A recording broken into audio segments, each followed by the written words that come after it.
Hi, my name is Emma Bond, and together with Mona Bozdog and other colleagues, we've been working on a research project funded by the British Academy, the UK's voice for humanities and social sciences.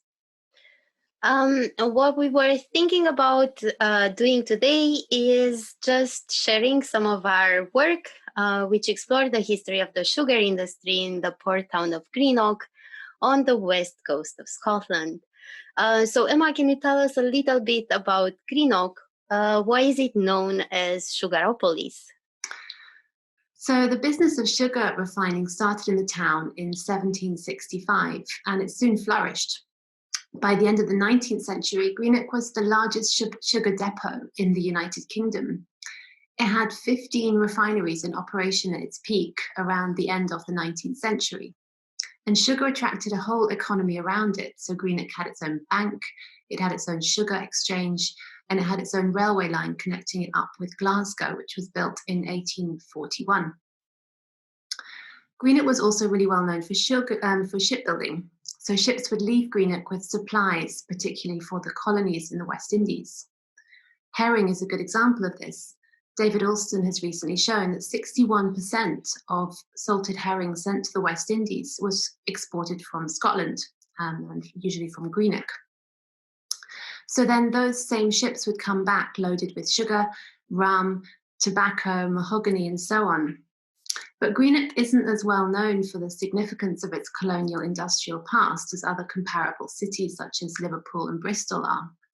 So I guess what we're interested in is why that is, and particularly how to revive the memories of what was a very transnational, bustling space. Greenock is now quite deprived because of the loss of the refining and the shipbuilding industries, and few traces of its past importance remain in the built environment. And I'm wondering, can you maybe tell our viewers a little bit about how the project came about? Of course. So the project started 5 years ago now in 2015 when I met two colleagues working in Edinburgh and Dundee. So Marissa Wilson is a human geographer and cultural anthropologist who's done a lot of work on sugar inequalities, both here in the UK and in the Caribbean. And Robin Sloan, as you know well, works in game design and production. So together, the three of us teamed up to work on several projects that used the history of sugar in Greenock to try and engage new audiences, and particularly school children, with their local past.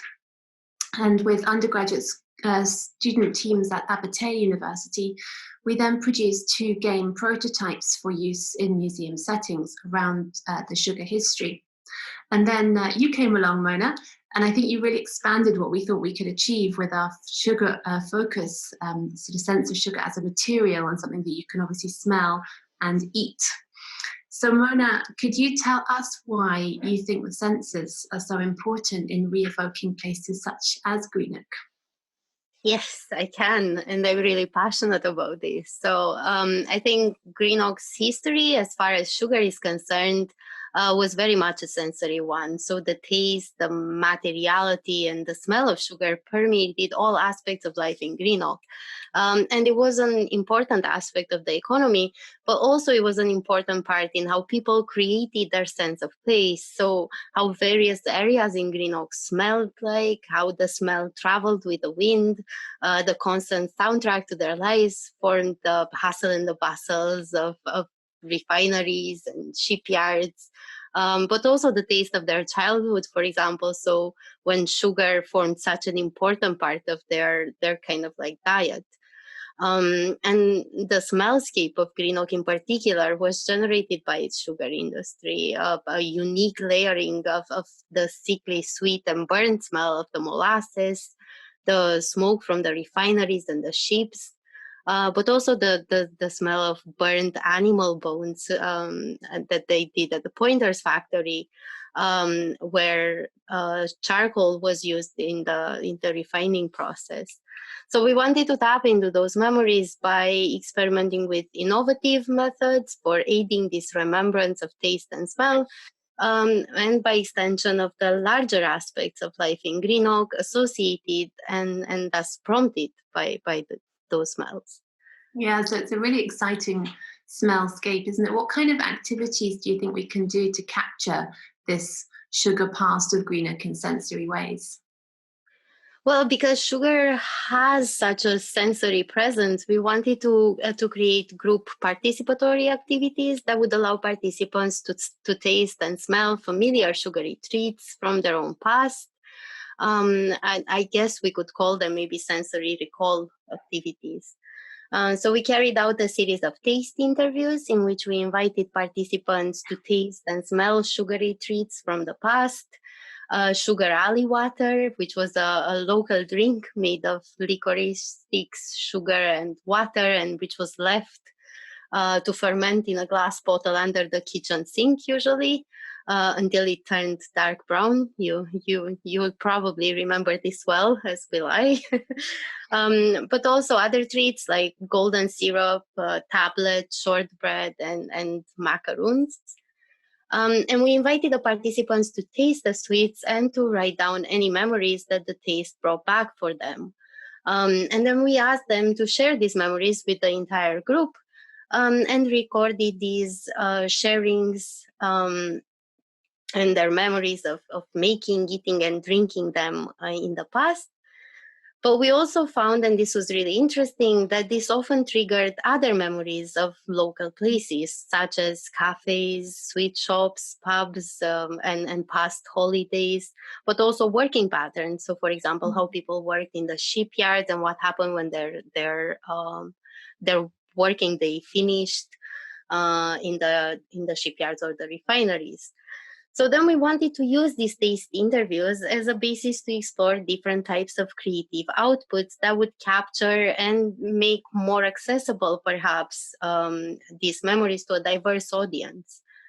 So we experimented with creative performative ways of engaging with the lived history of Greenock's sugar past through the prototyping of experimental immersive experiences. So we wanted to see how we could create interactive and sensory experiences that would help audiences remember, imagine, and perform or recreate these lost histories. And we also aim to interrogate through practice how we could combine game design with sensory experience to capture, preserve, and showcase lived memory and experience. So what did we actually do? Well, we made an online sensory story map where we could upload references to particular places and smells in Greenock. And this story map will also be physically on display at the Watt Institution in Greenock. And we're also hoping that it's going to be a living map so that people will add their own memories and places to it. But we're also working together with Abertay Game Lab to develop a smell video game, which transforms these taste interviews and oral histories and archival images that we gathered in this documentation period into an interactive experience.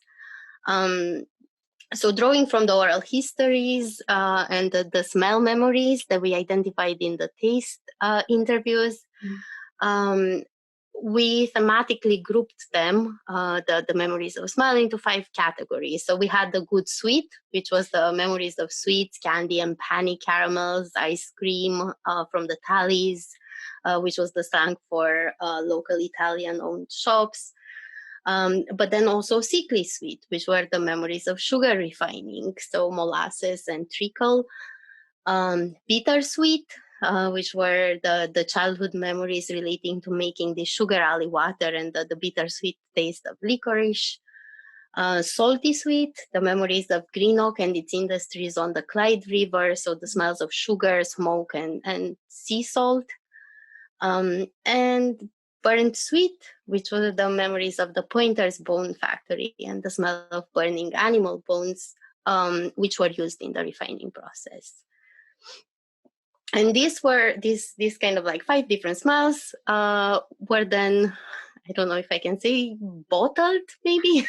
So they were captured in 5 receptacles, which are going to act as a controller. So we're going to have a candy shop jar filled with penny caramel. We're going to have a tin of Tate and Lyle treacle. We're going to have a bottle of Sugar Alley water, a jar filled with smoky seaweed, and an urn which contains ash.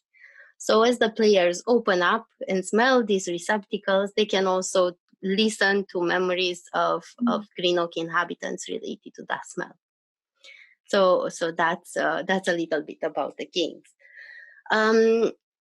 Can you talk a little bit more about the kit that we've done and what it contains and how our viewers can use it? Sure. So if you are watching and you do have access to the accompanying sensory kit, which you can get through the Watt Institution primarily, but also by emailing the British Academy, you should be able to find 5 things within the envelope. So instructions of how to carry out your own smell walk, and we're really grateful to Kate McLean for letting us use her materials here. There's a map of Greenock with some of the key historical sites marked on for those of you who want to do your own kind of historical sugar walk in Greenock, including some of the places that Mona's just mentioned. There are some scratch and sniff cards, which should allow you to experience those sugary and burnt smells that Mona just mentioned.